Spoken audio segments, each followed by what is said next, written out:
Hi, I'm Jennifer Potter, Executive Director of Be Well Texas. Too many people are struggling alone these days, and alcohol and drug deaths are increasing. We started Be Well Texas to offer high-quality, science-based addiction treatment and recovery services anywhere, virtually or in person. In many cases, there is no cost for treatment or medications if you don't have insurance. Really. Welcome to Be Well Texas. We're glad you're here. Visit bewelltexas.org.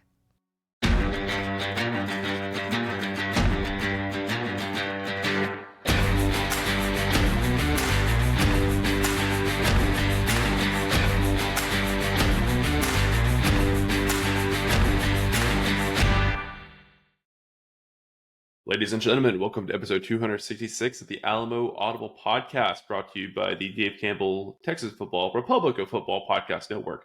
This is Jared Kalmus, joined by my co-host Adrian Bermudez, to welcome you back. It's been a minute. It's the end of the regular season. UTSA completes a pretty solid comeback season, I would say, with the 6-6 record, but they do fall to Army in the final game of the regular season, 29-24. Yeah, in appropriate fashion at that.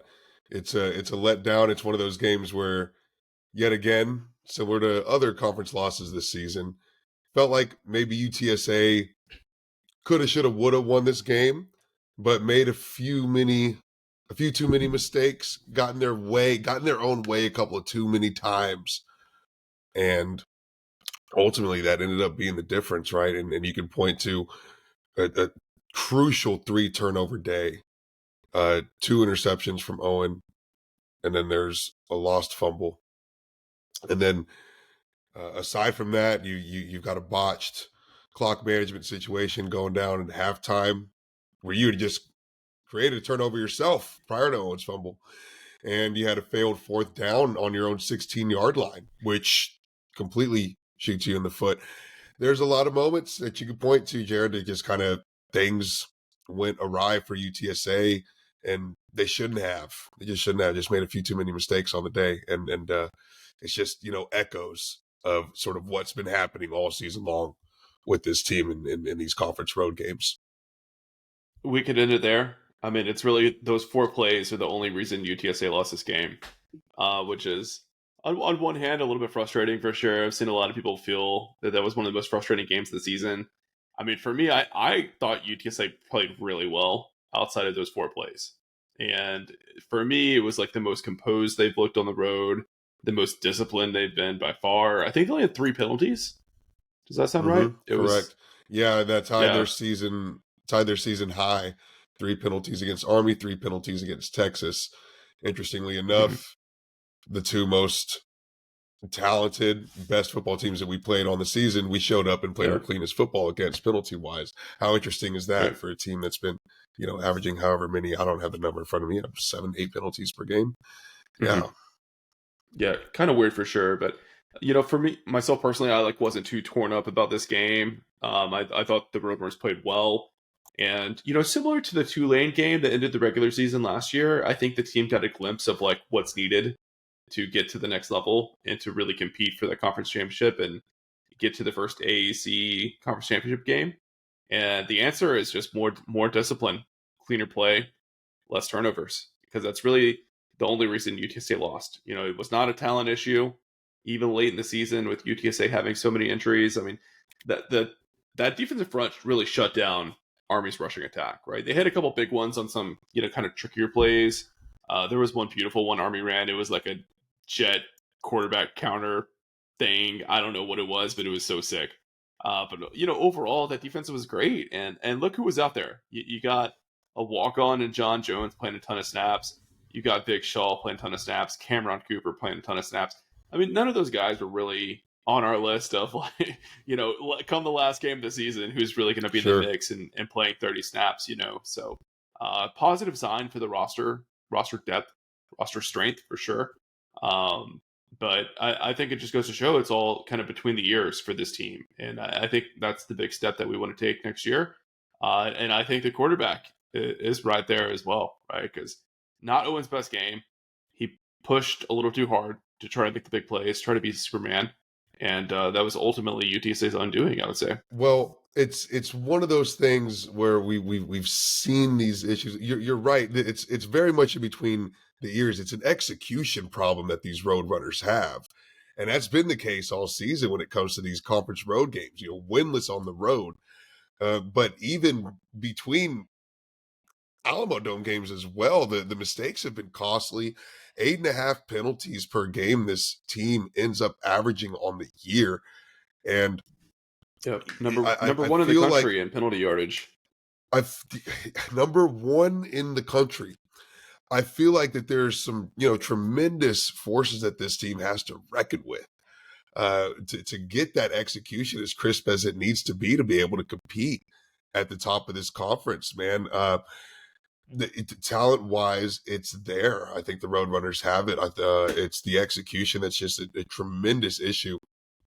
And Mhm. we saw the Army kind of continue to just hammer down as they do and as they should. You give Bryson Daly all credit to him. I think he has 337 yards combined of offense on the day. Yeah, I did the math. He accounted for 83% of Army's total yardage. And it's that kind of performance from Bryson Daly that just makes opposing teams have to limit their mistakes. Mm-hmm. And if UTSA is able to do that, as they should have against Rice, against Tulsa, then, we're looking at a completely different finish to this game and probably to those as well. The thing is, over the course of the season, you wanted to see those 4 quarters of consistency or 4 quarters of clean play happen consistently, sort of week in and week out. And this team wasn't quite able to get there. And we can argue that they're very, very close, but at the same time, you could argue that they're very, very far away from that too. Just based on the volume of mistakes happening and not being able to get cleaned up throughout the course of a 12-game regular season. Yeah, I guess it depends if you see those things as something that is fixed all at once or incrementally, right? If it's incrementally, you can probably get an extra 2 wins on the schedule, with that alone. But if it's all at once, then you're suddenly, conference championship contender. I mean, we talked about this in our instant reaction podcast after the Army game. Even though UTSA ends their season at 6-6, it is not that hard to close your eyes and think about 10 plays over the span of those 6 losses that end up with UTSA playing Tulane for the conference championship this week. Like I don't think that's a big stretch to say that. Well, and if you were to take away the 10 worst plays in those 6 losses, or not even 6 losses, because let's take away the Texas game, the Texas State game, because those were out of conference, and just focus on the losses in conference. You take away the 7 worst plays in those games. I think UTSA is playing for the ship. It's funny, Jared, because if you recall, whenever UTSA was having its double-digit regular season winning success and getting back-to-back conference titles, Jeff Traylor would constantly point at what you just said, but in the opposite. Hey, this team is 10 plays away from being a losing team with a losing record and not having any of these champions. And honestly, it was true, right? It came down to some very, very crucial, clutch, critical moments and execution, moments of execution from big players, right? Big players making big plays and big moments, or what is the quote? So it's that sort of thing right there. And yeah, this team is young and you feel like they can get there, but they've got a lot to clean up. And I think also it's not just on the players as far as cleaning things up, but the staff has some things that they need to clean up as well, execution wise, if this team is going to get there. This team's going to get there. Yeah, so they've got to do it. Preparation wise, adjustments, all that stuff for sure. You had a chance to finish the season with a winning record, right? Now you end up going 500. You go winless on the road. Just overall, Jared, it's a relatively, and we don't have to give our season grades and all that jazz, but just overall, that is a extremely pitiful mark for this UTSA team to have. To go winless on the road, 0-6, it's brutal. It's pitiful. First time in program history, they went winless on the road, and I think I read somewhere that's the first time in many years that a team has gone 6-6 with all 6 wins at home and all 6 losses on the road. Just statistically, it's hard to do. You know what I mean? Yes. Yes. Adrian, what like if you had to pinpoint like one thing, and it doesn't have to be the only thing, but maybe the primary thing. What would you say created an environment where UTSA can go winless on the road and perfect at home? I don't know. It seems like getting too far into their own heads. You know, I mean, Yeah. the play of critical playmakers is so uncharacteristic in these road games, and we can point to dropped passes by receivers. We can point to Owen's 3 turnover day. We can point to, egregious penalties being had by the defense, single digit guys, Danye Taylor, after the whistle's called, that completely changes the course of drives and changes the course of play. And so there's these critical moments of just uncharacteristic play from guys that you don't expect it and can't afford it from. But it seems like there's just been, maybe a culprit of the week each week that's just got these critical sections that end up costing, I think, these tight moments, these 10 plays that we're talking about. It's what, one or two Hmm. plays, 1.5 plays per game. Those right there. And in the Army game, you could probably point to 3 or 4 of those moments that occurred. Like we said earlier, it's not something you can recover from. Not against a really, really good team. Can you get against, can you get away with it against the teams that are sub 500 on your schedule? Yes.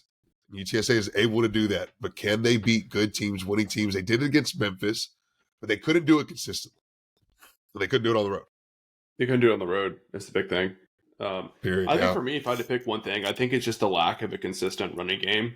I think that really gets elevated so much more on the road when you're in a potential hostile environment and just like more pressure to protect the lead, like when you don't have the home crowd supporting you when you're on defense. And the run game was better against Army, but I think if you take that out and you look at the other road games, like UTSA just could not reliably get 4 yards a carry from a running back on just normal running plays for most of the season, but especially on the road. And I think if I had to pick one thing, I think it'd be that. I think like when you're at home and you're playing in front of your home crowd and it's like quiet when you're on offense, it's probably a little bit easier to execute the passing offense and call out the audibles and get stagger the defense's release off the ball by going with hard snap count and stuff like that. Stuff you can't do on the road as much. So that would be my pick. Yep. Yep. It's hard to pinpoint some good. You talk about the good of the defense, but offensively, Jared, from this Army game, any moments you want to point to that did go well for the Roadrunners? Well, speaking of the running game, we saw Brandon High earn his first start, right? Kavorian, or sorry, we'll talk about Kavorian too, but Robert Henry is out with an injury, and so Brandon High Right. gets elevated, and he had a very, very strong, promising year, but that rib injury prevented him from, I think, really getting the snap count that he'd probably deserved. And I don't know if he's fully healthy for Army or not, but he sure looked good. He finished with I think just like Yes. 3.8 yards per carry, like that. Two touchdowns, 3.8 yards per carry, so just shy of 4 yards, and But very just productive. his Very ability productive. to, yeah, I mean, just his ability to keep the chains moving, right? Picking up Mm-hmm. that extra yard or two after contact, finding the hole when it's there. Like his second touchdown run, it was a great play. I mean, there was really nothing there initially, and then Ben Rios just kept working and opened up a lane for him, and then Brandon High kind of jumped outside a little bit and got an easy score. So I thought he was just very, very efficient running the football, and his physicality really shone through as well. So that was really exciting to see, and with Robert Henry, out of eligibility, UTSA, Kavorian, I don't know. I don't know if he was injured, but he did not play against Army. Bryson Donnell got 2 carries, Kavorian got 0. So I don't know if Kavorian's going to be back next year. If he was more injured than we knew and that held him back, who knows? But, I think with Brandon High, hopefully coming back next year, I think you got to feel pretty good about the running back position if that's like your primary back that you're bringing back next year. Right. Yeah, I think so. I think so. Looked really good out there, and I think it was a different style of running, one that we probably expected earlier in the year and just didn't quite get. But yeah, you're talking about those extra yards per game, per play. ability to keep the chains moving, I think is what you said. Yeah, he brought it in a different sort of scope that we hadn't seen from the UTSA running game. And it was refreshing. So, yeah, bullish on Brandon High, no doubt. Yeah, and even, those carries on the early downs where maybe he didn't get 5 yards, but he got 2 or 3, that's still putting you in a better spot to get that conversion later in the series, as opposed to in the past, that sometimes those have been 0 yard, 1 yard gains for UTSA, and then you're just really facing an uphill battle when you're that unsuccessful in the early downs. So that those extra yards, you can't take them for granted. It opens up a lot of the playbook, especially with your tight ends, when you can run kind of those 5 yard routes to get you the first down. Yeah. Another very productive day from David Amador. Once again, 7 catches for 75 yards. He is the offense, man. Yeah. Seems to be the machine that just keeps working. Those legs keep pumping. He just keeps the wheels turning, for UTSA's offense. And even whenever it feels like they're sort of getting into a dead spot, all of a sudden, David Amador's open and he's making something happen for that offense. It's pretty incredible. And to see it be that consistent, see it on the road, very nice stuff. Yeah, he had 2 runs after the catch. I think they were both on the sideline, where he was just like a ping pong ball, changing direction and bouncing off of guys, making guys miss. Very special player. We've said it like 4 times this year. It sucks that we didn't get to see a full year of Amador and really seeing what he was capable of doing this year. But you maintain a year of eligibility, so we're going to see a lot more of him, I think, which is really exciting. But I guess the first time this year, I think it was the first time we saw what the wide receiver unit was supposed to look like, because Devin McEwen returned from his hamstring injury and caught a touchdown pass and almost had a second one. He had I think only 3 catches, and all of them were big plays, 82 yards. So that was awesome to see his return. And he clearly was not 100%. He still looked a little bit sluggish out there in the open field. But special player, and with Amador out there, drawing attention from the defense, I think you really can see what those 2 guys could do if they're both healthy together on the same field, with Owen McCown throwing to them. It's really exciting to think about. Yeah, definitely so. Definitely so. Well, yeah, I'll take that. I'll take those 2 guys. Good days for them. It was the first time in a while we've seen UTSA's tight ends get limited, I guess, by the opposition. I think Dan Dishman was out this game, so you're down to just two of your guys instead of what was 4. Just a couple weeks ago with Oscar as well. But honestly, I thought Army's willingness to get away with penalties was a big reason why they had success. I mean, I saw Patrick Overmeyer get tackled a couple times out there, and there was no call. I felt like UTSA had the matchups. They had size advantages, and I don't know, but you got to give Army their due as well. They're very physical. They played those guys tough. They were not intimidated by the size, but I don't know. I was a little salty about that. It was a very, very quiet 4 catches from Houston Thomas, and it seemed like they were not really in the receiving game whatsoever. We didn't have too many targets, and the guys that were getting open at receiver, Owen wasn't getting it to him well, or whenever he was, we had a couple of critical drops. And it was really just a bad day in the air for UTSA. I think one of the worst in a really long time, probably, that we've seen. Just an off day, an off day for Owen. And I think you could say, glad you brought up the drops. I mean, even some of the passes that weren't dropped, they were still bobbled. And that's one of the things I'm going to remember most about this 2024 Roadrunners team is just how hard it was for them to catch the football. How often they catch the ball with their pads instead of their hands, or how often they turn and look upfield before they've completed the catch. They don't see the catch through and then turn and run. Oof. Happened a few times. It was rough. It was a rough year for receiver play at this school. And it's something that we've been spoiled with over the years, man, where we've had really good receiver play for a really long time. Yeah, man, that's something that's got to tighten up. That's got to tighten up. And I don't know, are those guys on the roster? Something probably needs to be figured out. I don't know. I had some pretty strong words. I don't know if it was in my film breakdown or where I said that, but if they flip that whole unit over, except for Amador and McEwen. I don't care. Yeah, it might be what ends up happening. So yeah, We'll stay see. tuned. Stay tuned for Some off-season interesting roster comments. news. Of course, we'll talk a little bit about early signing today, but some interesting comments from Coach Traylor in that press conference about some backups aren't going to get the playing time they want, and aren't going to help them find a new school and stuff like that. So I think they're going to work the portal pretty hard at receiver. We'll see. Yeah, interesting. Very interesting. Very interesting. I mean, I guess right. like three of your top guys, just based off snaps alone, are gone. Carpenter, McCoy, Sparkman are all for sure out the door. I wouldn't argue with those. No. No, I mean, like, Those there's are your that primary eligibility. targets. Adrian, let's zoom in a little bit more. You talked about the sequence earlier, but UTSA gets a huge turnover. Army was marching down the field, I think about 2 minutes left, give or take. Oh boy. Yeah, I don't recall what the score was at that time, but it was either tied or it was like a one-score game. It's a tie game. It's 10 all. 10-10. Yep. 10 all. Yes. Bryson Daly has a bad pitch on an option play, and then our guy Christian Clayton comes up big once again, jumps on that ball, gives UTSA a huge opportunity. I mean, those possessions are so hard to come by against Army, and then to get absolutely gifted one just does not happen. But yes. Gifted one in a game that's been neck and neck, and you know that you need these turnovers against Army to really capitalize and win.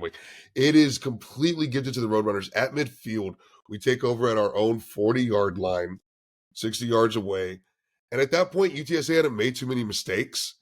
It felt like the offense had been moving the ball somewhat. Mm-hmm. So I think that you felt pretty good about our chances to go down there and put points on the board. And then you're taking the ensuing opening possession to start the second half. Fantastic opportunity for the Roadrunners to give themselves some cushion and start to run away with this thing. Not so fast, man. Not even 3 plays. 3 plays later, on a 3rd and 1, essentially the same thing happens. And it's a weird sort of sequence. Owen McCown actually completes a pass to J.J. Sparkman on 2nd down, close to the sideline. J.J. Sparkman's kind of bringing it upfield, but he doesn't intentionally step out of bounds. Mm-hmm. He more so gets shoved out of bounds by the defensive player. By rule, if the intention isn't going out of bounds by the wide receiver prior to contact, the clock keeps moving. Is that right? Did I say that right, Jared? Yeah, I actually spent some time Sunday night going through the rule book. I feel like there's one game every year where I have to download the PDF of the NCAA rule book and like really go through it. The way that the rules are written is not super clear, I think, on like how that rule works. And you got to keep in mind a lot of stuff that you hear on like the TV broadcast is wrong when it comes to the rule book, because all the time they talk about NFL rules that don't apply in college. Right, the one that you hear the most of is like the defender didn't turn his head to look for the ball. That's not a rule in college, right? So there's a lot of stuff like that. But my understanding, based off what I read in the rule book, was that if the runner's forward progression is stopped, that's where the ball is considered dead, right? So in that scenario, Sparkman was not moving forward, and he was also not moving on his own accord, right? The defender had stopped his progress, and that happened while he was in bounds. So there's a really good camera angle in the broadcast of like looking down the sideline, and you can see the side judge, make the motion to keep the clock running, right? And that was the indication of the ball. Yeah, the ball was not dead. Correct. And it's live. It's right there on the sideline. You have to know that. It's a 3rd and 1. You have to know that. UTSA is sitting on 1 timeout still in the first half.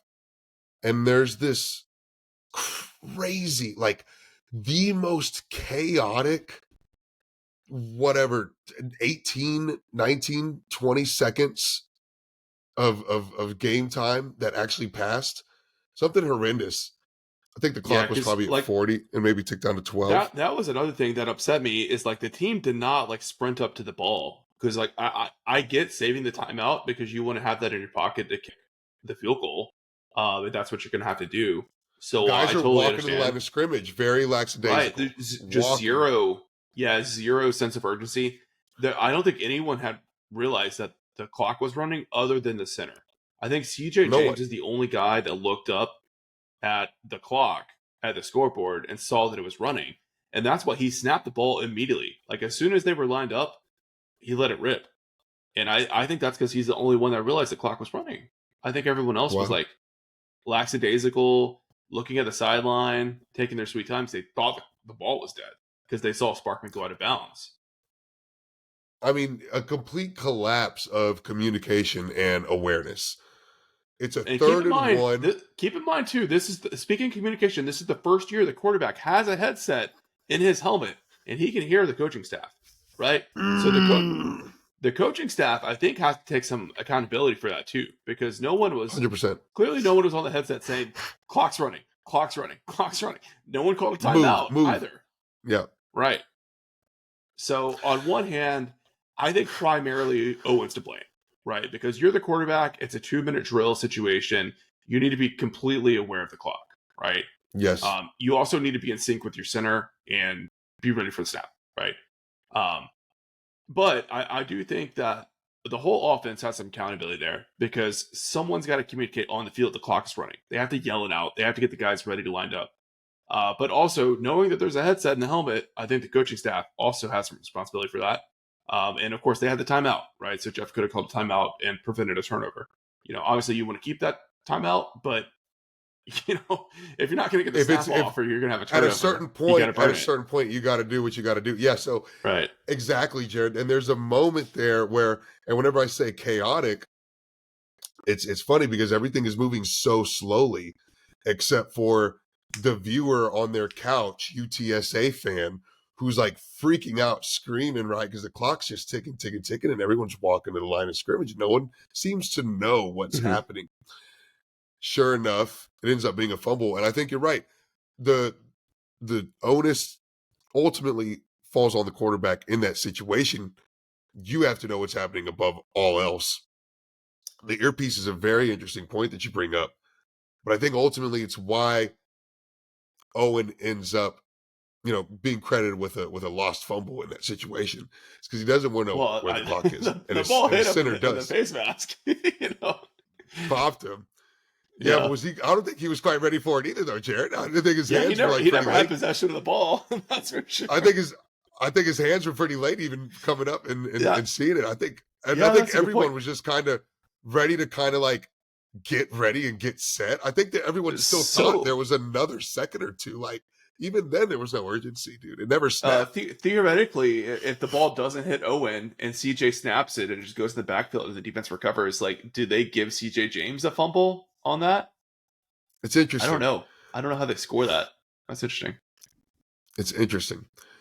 So I think right there was a microcosm of a lot of issues that UTSA kind of had go wrong throughout the day, but it's a 3rd and 1 moment. We end up turning the ball right over 9 yards later. It's at midfield, and Army goes down and gets 3 points before the half. And it's a huge momentum swing, and I think it's the beginning of a line of mistakes that end up happening for the Roadrunners throughout that second half. If you think about it, it's really a 6-point swing because UTSA should have got 3 points there, right? They had time. Right. They had a timeout. They were not very far out of Tate Sendell's range, right? So they should have gotten 3 points there. They didn't. They instead gave 3 points to Army, let Army take the field goal. 6-point swing, Army won by 5 points. I'm telling you, man, you just take a couple points out of the season, the outcomes are very, very different. Crazy. That's crazy, Jared. The math is mathing. Yeah. To wrap things up on the offense, though, we also, we've praised Owen so much this season. We've been the #1 Owen fanboys, and the UTSA fan media sphere, whatever you want to call it. But he had 2 really bad interceptions this game. And he's done that quite a bit on the road. He's been great this year. But I think he played a little bit of hero ball against Army, and he took some chances that were not necessary. And you can see why he threw those, because they were there, sort of. They could have been big plays, but they were just like too low percentages of attempts to take in those situations. Yeah, Jared, it's tough. I think ultimately, if you really, really look at sort of the whole body of work, it probably is Owen McCown's worst game as a Roadrunner. It's hard for him to have in a regular season Mhm. finale. He can still come back and have a kick-ass bowl game and win a bowl game as he did last year. But it was a really just uncharacteristic, as we were talking about earlier, an uncharacteristic day for him. I mean, he just threw balls that he normally doesn't throw. Made some decisions that he normally doesn't throw. He seemed tense out there. You saw him doing some superhero type of stuff, trying to make big plays whenever he didn't need to. Kind of a lack of like where the clock was, or maybe not where the clock was, but sort of just where the situation was sometimes, and what was working for him and his targets. And I don't know, maybe the moment just got to him. Maybe the pressure of not winning the game on the road yet had got to him. But he didn't look like himself. He didn't look like himself, Jared. So Owen has only thrown interceptions in 5 games, 5 of 12 games this season. 2 of those games that he's thrown interceptions in have been on the road. Yeah. Against East Carolina, he threw 2 interceptions. Against Army, he threw 2 interceptions. I think just learning opportunity for Owen. Army's obviously a pretty good defense. He'll get better. I think that's just like the last step that he's got to take before he's really, one of the best quarterbacks in this league. Or I should say like first team, all conference, second team, all conference kind of player. You got to learn how to run the 2-minute drill. You got to learn how to close games on the road. And obviously you need help from the team too. I don't want to put everything on his shoulders, but I think that's the next step for him. But it's crazy that, theoretically he could get to that next year and still have another year of eligibility after that as well. Like, I don't think we're going to have to wait for his senior season for him to take that step. I agree with you, Jared. As we were talking, the UTSA defense had a pretty tremendous day. Really awesome day.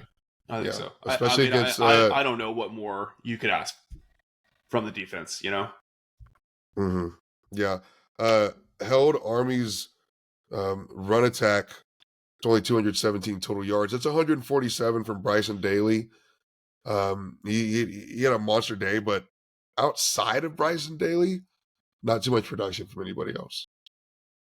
Yeah, and I think like the big plays that Army had, they're tough, man. I mean, you can never completely shut down a triple option offense, right? The first score they had, Tyrell Robinson did that late release from the wingback position, and I think it was what defensive back was that? I can't remember who was in coverage on that play, but he literally took like one step forward to potentially look at the run on the play action, and that was enough, right? He was toast, right?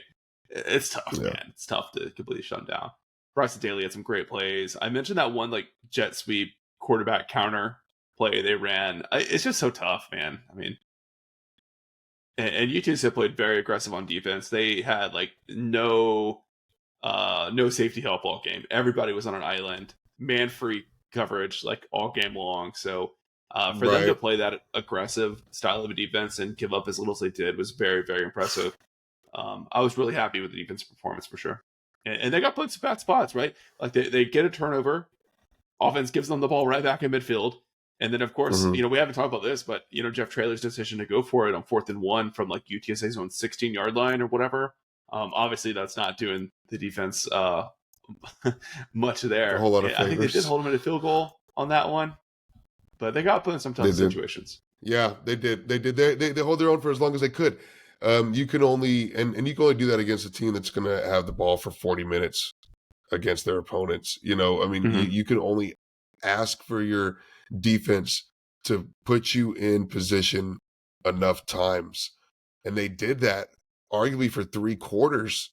UTSA's defense really put their offense in position to win this game. Hell, even down to the end of the game, they sort of did that. There's a moment there where UTSA's defense gives up a 4th down conversion, and it feels like the game's over. There's a timeout. Jeff Traylor's seen on the sideline, like really rah-rahing. He's clapping his hands. He's screaming at guys. The energy looks kind of dead on the sideline, but Jeff Traylor is kind of like invigorating some energy to this huddle. They sure enough come out and on the next 3-down series get the stop and give Owen McCown and UTSA's offense one last chance to run that 2-minute drill. I think there's a missed field goal on 4th down everything goes right for the Roadrunners, and it turns from a situation where instead of Roadrunners need a touchdown and then a 2-point conversion, to now all they need is a touchdown to win the game. And like UTSA Yeah, and fans they getting had these, plenty of time to do it. They had a timeout. we're getting these I mean, flashbacks. We're getting these flashbacks of this team that is so, such a track record under Frank Harrison and his offensive gang of targets to run that 2-minute drill just like butter, like clockwork, And again, what are we echoing here? We're echoing those 10 plays, Jared. Those 10 plays that can make or break. Yeah. Yeah. Some quick shout outs here. I mentioned some of the defensive linemen and outside linebackers earlier, but also Cyrus Dumas had a great game as well. He had 13 tackles at the cornerback position. And set a record. It's probably one of the hardest things about defending an option team is like how much you're going to have to depend on your defensive backs to make really strong open field tackles. And they did a great job of that, right? Cyrus, obviously, but saw some great plays from Ellie Davison, some of the money backers as well. And when Bryson Daly has the ball, he's hard to bring down. He's like 220 pounds and can run really well. So I was really happy with what we saw from the defensive backs in open field. It was really tough. Don't discount that. And also set a program record for the most tackle for loss in a single season with 104. Incredible, man. The first one to break 100, 104 tackles for loss. Previous school record was 99 last season. And was that his own record that he broke, Jared? Or that's a team record. Oh, pardon. There's one other thing I wanted to mention about the defense. Oh, it escapes me. We'll come back. But yeah, it was a fantastic day. Overall, Cyrus Dumas, incredible day. Man, defense did what they needed to do. Talk a little bit more about that 4th and 1 decision. I was like kind of decisive. I saw a lot of people defend it. A lot of people were very irate about it. Well, what do you think about Jeff going for it that deep in his own territory? You saw the 4th and 1 from our own 16-yard line. Is that the play you're talking about? Like right at the beginning of the 4th quarter, I think it was. Yeah, it's early, and I even think at that point UTSA has a 1-point lead. It's 17-16 Roadrunners. I mean, just from the textbook sort of approach, I mean, it's the wrong thing to do in that situation, especially with a lead in the 4th quarter. And we're sitting here raving about the defense. They did everything they needed to do so far. Why wouldn't you continue to trust them? Why wouldn't you put the ball off, give it to your defense to get another there's stop? No, they have the spreadsheets on the sideline now, give you the analytics of go for it, or punt it, kick it, or whatever. I don't think there's any sheet that would say to go for it in that situation. But we've heard Jeff say before, he believes in man-analytics and not analytics. And UTSA just didn't have the men to get it, which is kind of how I sum it up. I have no problem with this decision to go for it on 4th and 1. I very much believe it. What about running it out of the shotgun in that situation as well? I mean, this is something we've seen from the Roadrunners over and over on these 4th and 1, 3rd and 1 plays where they're handing the ball off 3 or 4 yards behind the line of scrimmage and trying to run this, fancy, cute sort of run play whenever you should just really, run it up the gut. And why aren't you even just letting Owen just do a QB sneak on a lot of these situations? I don't know if we've even seen that. It's a strange play call to have all of the time when we're in that situation. That's our go-to play is so odd. It almost always results in a backfield tackle. Yeah, that's how I feel about it, man. Like I don't have any problem going for it, especially against Army where your possessions are going to be super limited. But the play call, just come on, man. Like go back and watch that play and like watch the 2 guys that initiate contact in the backfield. No one is going to block them on that play. Like someone should have read that and called that play off or called a timeout. It was absolutely cooked from the start. But even if those guys weren't going to shoot into the backfield, though, just you haven't seen the consistency and the strength and the push from this UTSA offensive line to feel confident with that play call. I agree with you. I think they should have gone under center, but I would have passed it. And if you go back and look, I mean, they had no safeties on that play. The coverage was pretty soft. just a little toss out to David Amador for sure would have gotten the yard. But that's not the team that UTSA wants to be, and we keep saying that over and over with all these podcasts this season, right? Like, right. UTSA Yeah, had to turn into an air raid team to get bowl eligible, but they hated every minute of it. They don't want to do it again. doesn't sort of fit your identity, and also I don't know. I still disagree with the decision to go for it there as a whole. Right. Sure. I'm not a fan of the call in that situation, considering the lead, considering where you are in the game, considering where you are on the field. There's no reason. Would your calculus on that change if it was a tied game versus UTSA being up by 1? Maybe. I feel like there's like some psychological element to like playing as if you're behind even when you are winning the game. You know what I mean? It's possible. The 16-yard line is a stretch. If we were closer to midfield, I don't think I question it whatsoever. But the 16-yard line is ballsy. When you talk about manalytics, like that's exactly what it is. It's a tough guy play in a situation where you don't really need one. If your defense is letting Army run all over you and, they're picking off drives and scoring touchdowns left and right, maybe it's a different situation. But I mean, I'm just talking about the entire context of where you are in that game as a whole. Doesn't make sense. Doesn't make sense. There's a lot of ifs that you could factor in, but that wasn't the case. Here's one for you.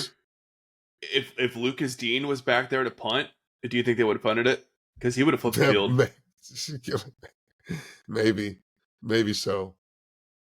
Maybe so. Is it possible that they don't have that confidence, that faith in their special teams like they did? Maybe. Yeah. It's tough. Well, anything else in the Army game? I think we get a pretty comprehensive overview here. No. We there's a lot of cumulative, entire, encompassing season thoughts to be made from the Army game and after the Army game, but I think we can save that probably for another podcast that we'll be doing in December. Sure. Yeah, I'm going to hold off on that stuff until probably after the bowl game. Yeah, I think that's right. So no, Jared. You just never know. There's another look. There's still more to talk about for 2024, but the fact of the matter is, it's a big day for UTSA football's future, so to speak, in that early signing day is here, or in a couple of new names, future names for the Roadrunners that we can look forward to, and so that's what we'll have to talk about. Yep, definitely. So we'll talk about early Sunday a little bit after the jump, and of course we'll have a Patreon episode. We'll go deeper on those guys, but before we do, we just want to say thank you to all of our Patreon supporters who've given us so much love this past year. It's been great to chat ball with you guys and hear so much positive feedback. So thank you guys all so much, and we hope you'll stick with us throughout the offseason as the coverage, no doubt, will continue. We've gotten the offseason content strategy locked in pretty good over here at Alva Audible in recent years. We used to see this big drop off every year, like as soon as the last football game. It's like, well, no need to subscribe until August or whatever, but we keep it going year round now. And thank you to all the folks that helped make that happen, including our board of trustees members, DigiT, John Outwell, Gary and Ruben represent the UTSA Burger King Tailgate, Ray Redding and Mimi Apparel, Brandon Grill and the Grill Realty Group, Andy Elizada at Proficient Benefit Solutions, Ian McClendon and Seeker LLC, Javon Townsend, president of the DFW chapter of the UTSA Alumni Association, Ryan Squares, Waterman Construction, UTSA Annual Giving, Artisan Vapor and CBD, and Wayne Gonzalez and the Runners Rising Project. So we'll do a quick Kumu break, and we'll come back in a little bit to do to get started on some of our off-season coverage as UTSA completes early signing day and looks towards their bowl selection.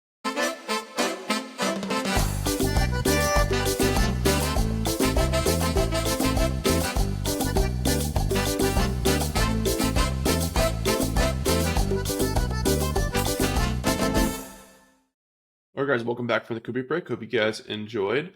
And, with the regular season wrapped up for the Roadrunners, we turn our eyes towards bowl season now, which, we said it before, but I'm feeling like especially grateful UTSA is going to a bowl this year because it really was looking iffy for a long time. UTSA had dropped off all like the bowl projections they do every week for like 3 or 4 weeks straight. So to end up in one is no small feat. It was certainly not guaranteed this year, even though it probably should have been. Honestly, if you look at like what was on the schedule and what was on the roster for the Roadrunners, but nonetheless, now Adrian, this bowl season has been a little bit interesting. First off, there's exactly 82 teams that qualified this year.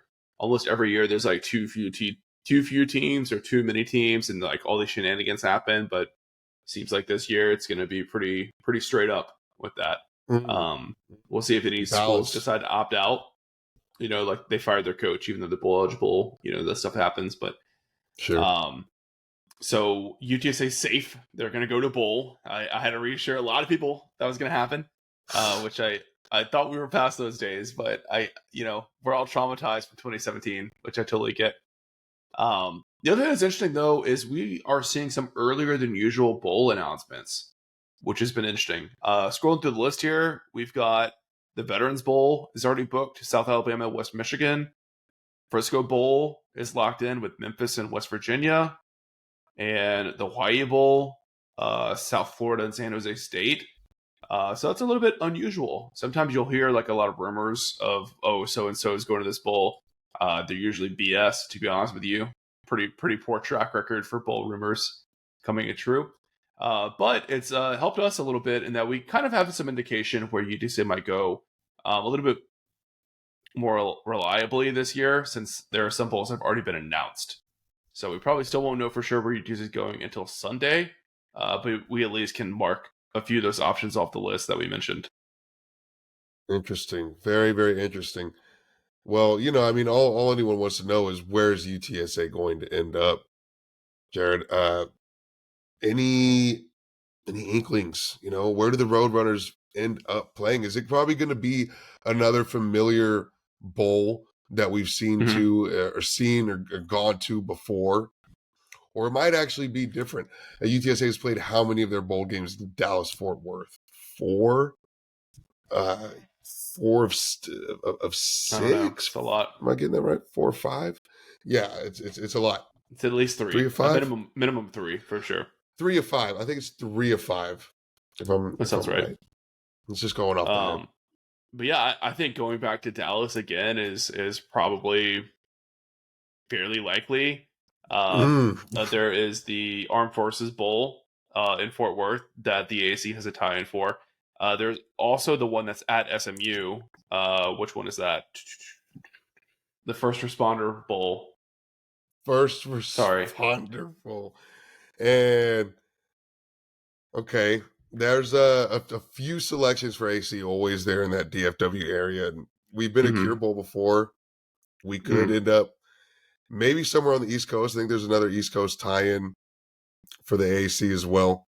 Yeah, there's the Boca Raton Bowl, the Gasparilla Bowl, and then I think there's a way they could get into the Myrtle Beach Bowl as well, but I'm not super positive on that one. Of course, like all these rules are kind of made up. Like they can put whoever they want, whatever bowl, really, because like ESPN owns all those G5 bowls. But sure, generally speaking, you're going to see one that's aligned to the conference that you're in. So we can expect, however, to know at least by the end of the week, by the latest. Oh, Sunday you'll know for sure. Sunday is bowl selection, so yep, it might leak prior, as we've had some of these announcements, but no later than Sunday, folks. Yep, exactly. For me, I'd love to go back to the New Mexico Bowl. I had a great time there. Albuquerque's awesome. Would not mind that one bit. But I think like what's best for the program, I always tell people like the later in the season, the better. Because there's like a linear correlation with viewership based off how late in the year the bowl game is. So like that First Responder Bowl is January 3rd. You're going to get really good ratings on that. I think like the further away you get from Christmas, the easier travel is as well. I mean, you got to go back to work, right? But assuming you can get off work, your plane ticket, if that's what you need, is going to be a lot easier. Less traffic on the road. Hotels are easier to come by. All that good stuff. Yeah, true. Yes, definitely so. I did enjoy 505. Of course, UTSA's very first bowl destination. 2016, that was.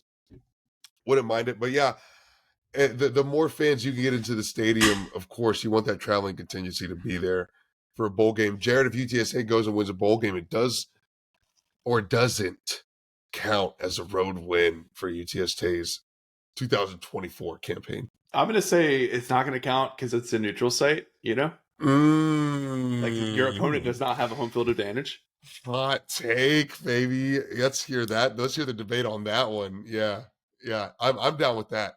I think I sort of more so lean with that, with what you just said right I think there. it's kind of like beating. It's kind of like beating a Memphis team that's ranked 25th in the coaches poll and then calling it the first ranked win in program history. Like, yeah, I guess it's sort of technically true. Don't do it. You know it's not the same. You know it's not the same. Jared twisting the knife tonight on here, the edge of a 500 finish for Jeff Traylor and his UTSA Roadrunners. Wow. Even on the backs of a 500 finish, UTSA gets all conference superlatives up and down the board for 2024. How strange is this? How rare is this to have a defensive player of the year, multiple first team and second team, and then third? And you have all these selections here. 1, 2, 3, 4, 5 players end up with all conference honors. 500 record. It's crazy. Yeah, I mean, I think UTSA really was this talented that they've earned, these selections. There's a lot of bad teams in this conference that probably didn't have anyone that's worthy of being selected, which helped the Roadrunners. But I think also, there's the familiarity aspect as well. I mean, UTSA had a lot of seniors, and, the people that vote are going to know those names, and they're going to give them the benefit of the doubt as well, because, they've had multiple years of production to earn that nod. So I wasn't, super shocked to see UTSA have so many guys get selected. I think what was surprising to me was seeing Oscar Cardenas on the list. Really didn't expect that. I think honorable mention at best. But hey, I'm happy for him for sure. So the full list is Jamori Robinson, Defensive Player of the Year. This is the second straight year UTSA has won Defensive Player of the Year, the third time overall in program history that they've won a conference Defensive Player of the Year, if you include Marcus Davenport, Trey Moore last year, Jamori Robinson this year. Zay Frazier, first team. Wait. I gotta say, okay. Jamori broke the curse of UTSA athletes coming on the Alamo Audible podcast and then having a not so successful season to follow. So thank you, Jamori. Hopefully that will clear the air with any future invites we may send out. If word would have got out of the results the athletes have had after coming on the show, could be seen as our version of the Madden curse. Thank you, Jamori. This is for that. Huge. That's incredible. Yeah, well said, Jared. We still don't have the best of luck with our photo shoot recipients. I think we've got a track record of transfer portal guys whenever we're doing our fan shop merch photo shoots. So we are working to ward off the bad juju here at Alamo Audible Podcast. Among the list of all conference honors, Zay Frazier, first team all conference defense, Oscar Cardenas and Martavius French, second team all CUSA offensive defense respectively. Brandon Brown, third team all CUSA, Corey Godenet, Jamal Ligon, and Tate Sandell, all with honorable mention all conference. So yeah, very good stuff, man. Great stuff from the Roadrunners. Very talented. Thoughts. I don't have his bio pulled up, but I feel like that's 4 years straight that Brandon Brown got some kind of all conference recognition at UTSA. That might be a first. That's very, very impressive. Very hard to do. Yeah, because he was on the all freshman team in Conference USA, and I think he at least got honorable mention the past 2 seasons as well. That's crazy. And then also consistent. Owen McCown getting left off honorable mention. I don't think anyone really expected him first team or second team. I personally thought he would get honorable mention. Well, do you think he got snubbed here? You could argue it. I think after winless on the road and then the bad performance against Army really, really hurts him ultimately. If he doesn't have such a bad game against Army, maybe he gets it still. But yeah, that was a brutal one. But still, man, only committing turnovers in 5 of his games. Unbelievable stat line. Gosh, Owen McCown was just a model of consistency for this team, dude. 62% completion rating, over 3,000 yards on the season, 24 touchdowns to 9 interceptions. The dude was filthy. The dude was filthy this season. Yeah, you could argue it. You could argue it was a snub. I won't disagree, but I think winless on the road hurts him tremendously. And Yeah. having such a bad season finale on the year probably is what ultimately creates that happening to him. Yeah, maybe so. I don't think any quarterbacks were on the honorable mention team. I think it was just Daly first, then Hennigan and Chandler Morris on the third team. So, I It's could not not like argue someone got Owen it over over him. any of those three. Right. Mhm. If like the Charlotte quarterback would have got honorable mention over him, I'd be like, yeah, I don't know. Or like if I don't even know who else could potentially like EJ Warner. I don't know. I appreciate the transparency of the AAC to say, no one is deserving of the honorable mention at that Yeah, position. that's So cool. we're just I like that. simply not going to award it. Yeah, I think that's great. Yeah, no participation trophies for all conference honors. Dang. Oh, McCown should have got it though. He should have.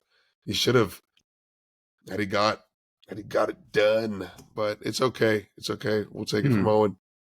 Yeah, much more to come for sure. So off-season news, Jared, typically revolves around UTSA's roster.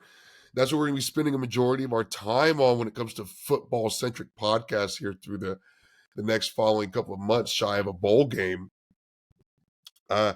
Wow, things are already starting to happen a little bit here. Yeah, so we've got 2 guys that I know of that have hit the portal. There may be some more that I'm forgetting. I got Ronald Triplett and Jackson Gilkey at the time of recording. Anyone else that I haven't thought of? No, that's all I've seen so far. There's gonna be more certainly, but those are the 2 that we know of without a doubt. Yeah. Any surprise there? I don't think for Jackson Gilkey. No. What about Ronald Triplett? Yeah, Ronald Triplett was a surprise for me. We'll see where he ends up. I think he's definitely someone that can play at the Power 4 level for sure. I mean, he was at Kansas State for a while, but he didn't play there. I don't see him like being a starter at that level. Maybe I'm wrong and I'm underestimating. He had a great year for UTSA, but I feel like he's one of those guys that was like in the right spot. You know what I mean? As far as like talent goes and opportunity and all that. So we'll see.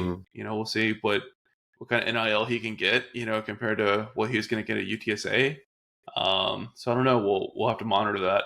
The guys that have transferred out of this program don't have a very good track record of going elsewhere and seeing a lot of success. I think Trey Moore is probably the only clear one that has really been able to make that step. And even then, I think he probably hurt his draft stock because he's played a lot. He's been successful for the Longhorns, but he's only had like 1 or 2 sacks all year. How interesting, Jared. You're very, very much right, though, in that he's the only transfer guy from UTSA that's really had success at. Zakari had a better year at Illinois this year, but I mean his first year after he left UTSA when Ole Miss was terrible. So correct, that's not where he transferred to from UTSA. He didn't go to Illinois. Yeah, and even then he was like their 3rd or 4th receiver. I don't even think he started for Illinois. Sure. He just had a productive year, but wasn't what he was here. Yeah, sort of. Yeah. All right. Well, we do have new names to look forward to, Jared. UTSA signs 10. We're not talking about Jackson Gilkey? Oh, Jackson Gilkey? Look, I don't think it's any surprise here. Are you surprised? No. If I was a young quarterback on this roster and I watched firsthand Owen McCown as a sophomore do what he did this year, like, yeah, I'm going to. Exactly. You're competing for a backup spot at this point. And if you're going to be young and you have the years in front of you to go and try to win a starting spot somewhere else, I think you got to take that. Yeah, and I always assumed that Eddie Lee was going to transfer out after this year, but now I'm not so sure. I wouldn't be surprised if he sticks around and just embraces that backup role for his last year of eligibility. So, I mean, if that's the vibe inside the locker room, that Eddie's coming back as well, yeah, if you're a young guy, there's no need to stick around for sure. No. So I think he was definitely a guy that you love the talent on the roster at the position, but again, he'd only be competing for a backup role at best. Yeah, I think he had to. Wish the best for Jackson Gilkey. He's a highly talented coming up here from in his Texas. Well, to wrap things up, like we said, it was early signing day for UTSA. We're recording it just a couple hours after the press conference, and without getting into all the guys, we'll do the full breakdown on Patreon soon.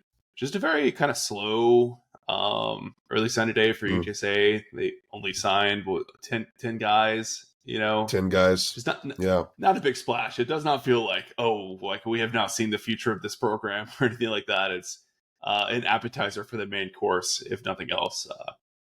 I've heard UTSA could sign up to 30 guys this year potentially, so it's early signing day, but you've only got maybe a third of the class in, so it's hard to really do a whole lot of analysis and criticism and praise and all of that, because it's just the start, really. If I recall correctly, Jared, I'm pretty sure it was a very light early signing day for Jeff Traylor last year as well. It was, yeah. I'm almost certain we had the exact same conversation then. And then it ended up being a pretty solid class, of fairly decent size. And yeah, I think we're going to see it shape out a lot more. But anyone you want to highlight in particular on the list of 10? Yeah. Ty Roop is my top guy on this one. He's the 6'7" tight end that UTSA grabbed out of Grand Oaks High, Spring, Texas. Yep. Yes, sir. Yes, sir. I think he's a total steal, man. I cannot believe UTSA landed this guy. He's not even a power 4 talent. He's a power 2 talent to me. Wow. I'm just in awe that he came to UTSA. That is incredible analysis from Nostradamus. 3-star prospect overall. Grand Oaks High School up here in northern Spring, kind of right there at the tip where Spring and the Woodlands start to meet. But it's a beautiful new campus. That's where Brendan High played at. Yes, absolutely right. So a good class, or at least talented class, and hoping to continue the success that Spring Texas ball players have had at UTSA as Roadrunners thus far. Yeah, man. Really impressive stuff. Ty Roop. Yep. Obviously, UTSA got their quarterback as well. Max Gerlich had a really strong senior season. Played through some injury there, but racked up the stats nonetheless. And I talked to a lot of people in Austin that were really high on him. UTSA was his first offer when he was 14 years old, so it's kind of awesome to see him reward the loyalty for UTSA. I don't know who offered him. It was probably Will Stein. No clue. But that's cool to see. Like him a lot. Just a very, very high IQ player, it seems like. But yeah, I mean, it's a good starting class. Like there's some players here for sure, but it's hard to go deep into it with so few players and so many spots left to fill. And the portal's not even open yet, right? Guys can say like they're declaring for the portal, but no one can start recruiting them for like another couple of days either. So. Max Gerlich is a huge sign. Very, very, very exciting stuff to have that sort of waiting in the wings. And we talked about losing Jackson Gilkey, but you can recycle that really, really young talent whenever you have a cornerstone at the position, and that you do in Owen McCown. Yeah, dude, wow, Max Gerlich, really, really incredible that UTSA has had a player sort of be committed to them for that many years in grade levels of their K through 12 experience. Has that even happened before, Jared? I don't know. That's crazy, isn't it? Yeah.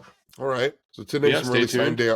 I also saw a 6'9" offensive lineman coming from Hattiesburg, Mississippi. Seems like some pretty beefy size there on Amarion. Yeah, definitely. Breland. Yeah, we'll have to see. Yeah, I have to see what the quickness is like. UTSA's gotten quite a few of these like really tall tackles they've had to move to the interior. Massive dudes. Yep. Yeah. Yeah, so we'll have to see what he looks like once he get to campus and see if he can handle that speed rush, Yes, indeed. Yes, indeed. Okay. Well, there's a couple teaser names from early signing day, Jared. I think, overall we're gonna have some big picture content, but we'll wait for bowl announcement, and of course have your preview episode coming, you know, fairly soon after that announcement is made, and we'll start to look forward to UTSA maybe nabbing their 7th win of 2024 via their second program bowl victory, and a little bit of redemption for this team. Yeah, they can still go and win a postseason game. And considering where this team was, it was such a long shot, Jared. I think it's overall a breath of fresh air for this team, and something to be hopeful about considering where we were just a month and a half ago as a football team. So before we sign off, got to give a shout out to our big money donors. I've got Mr. Ben Tovar, the Bunch family, Zach Espericueta, and the San Antonio Podcast Network, Alejandro Benavides, Dan Nerdahl, our host of Around the Birdbath, Jacob Cavazos, the board president for the UTSA Alumni Association, John Nally, Rick Cortez of Rowdy Road Grillers, Sumner McDaniel, UTSA King Bowser, Maddie, and Home Field Apparel, where you can save 15% on your first purchase with some pretty sweet vintage Rowdy UTSA gear. All you got to do is use the discount code UTSA Wants Home Field. Thank you very much, folks. We'll see you to talk bowl game very soon.